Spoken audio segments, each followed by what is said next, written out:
Hey, beautiful people. As you know, this is Udako Africa channel. So today we are talking about the breakup between Mungai and Trevor.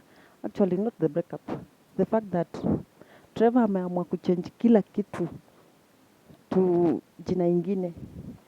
Kama ile YouTube channel amechange. So tunashangaa nini imebakia Mungai Eve. But as you know, there is no Trevor without Mungai Eve. Unaweza contradict. Alafu pia Mungai Eve mwenyewe jina yake yenyewe tu ni brand. I can bet you, should I say that men are scam? Because I remember vividly that a certain interview, Trevor said, that was before they became famous, Trevor said in an interview that should they break up, the channel will be Eve's. Right now, we don't know what is happening. Everything has changed. So, it has changed from, imagine the YouTube channel had 754,000 subscribers. You have started from a scratch with somebody.